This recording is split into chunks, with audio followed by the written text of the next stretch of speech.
Hemp is one of the oldest cultivated crops on Earth, with a long history of use in products ranging from food and cosmetics to textiles and building materials. Although hemp was effectively banned by the federal government for over 60 years, South Carolina is one of a handful of states where hemp cultivation has recently resumed. Yeah, so we've had a long process to educate the public, policymakers, legislators about what hemp is. I mean, this is a pretty amazing plant. It's got incredible potential, everything from the seeds and their nutritional value, the stalk and the fiber for textiles and auto parts, and to the flowers for their medicinal value. And so we had to spend a lot of time getting rid of some of the misconceptions about hemp, not only policy at the federal level, but also at the state level, because state and federal laws did not distinguish between marijuana and hemp. It was all considered to be the same thing. And so there was an exemption that allowed for the industry to develop the fiber that comes from the stalk here. You could make material, make things out of it, or you could import the fiber, but you couldn't have the plant, right? Same thing with the seed. You were allowed to make food products or other industrial products from the seed or the seed oil, but you couldn't grow the plant here. And so when we had farmers growing it in Canada and China and Europe, and here we were, our American farmers were being left out of the picture, and American companies had to go overseas to import it. It didn't make a lot of sense to us. And so that was the message that we basically took to Congress and to state legislators, is that, hemp was an economic opportunity, that farmers needed to be able to participate on this, and that it would be beneficial for the whole economy if we could bring it back as an agricultural crop. With the legalization of hemp, CBD businesses looked forward to receiving financial services that other businesses were given. However, finding banks or payment processors willing to service CBD businesses continues to be a challenge. We knew that we wanted to get into extracting, but there's no real regulations in South Carolina at the time. We do everything from help the farmer's seed selection to we receive the product when it's in. When they're done harvesting and they bring it to us, we can take it and grind it and dry it and then extract it. If you were a farmer and you wanted to, hey, I want to grow, no problem, but you also want to have your own product, no problem. We can make that for you.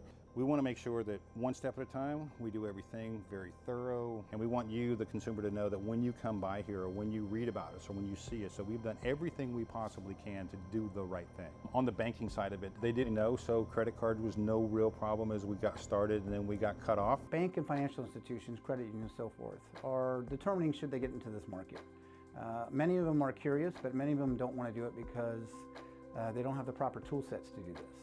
What I mean by that is, in a traditional market, if you go to get a loan at a bank, they're going to ask you for information about your finances, potentially do a background check. They give you your money, you start your business, you're operating, your cash coming in. They have no idea about your employees or anything like that. Know your customer is a big thing in the market. The problem or challenge that banks have is that know your customer element is very stagnant, meaning that I get their social, I get their background check, and I do all that. And then when I get them as a customer and they start selling, that's as far as I go as far as auditing that. And there's some challenges that they need to have a better mechanism to review and check what they're doing on a daily basis and what products they're selling.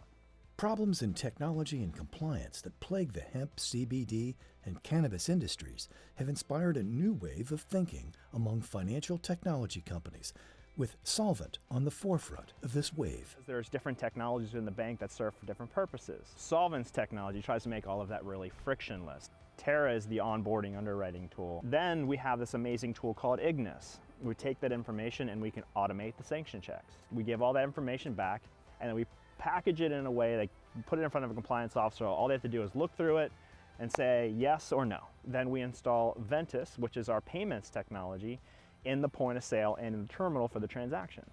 And it starts creating this ecosystem where everything's in one place, and then we can do these things called anomaly detection. A dashboard for the compliance officer to see those anomalies and be able to provide analysis on them, because at the end of the day, it's their regulators that they're going to have to speak to. Because ultimately, we want to make compliance officers feel warm and fuzzy taking CBD.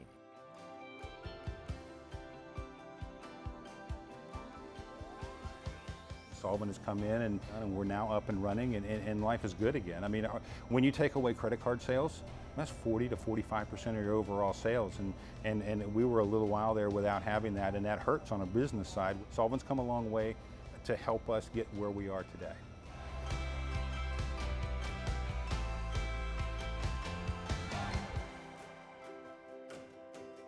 To learn more about Solvent's compliant banking and payments technology, visit solvent.io.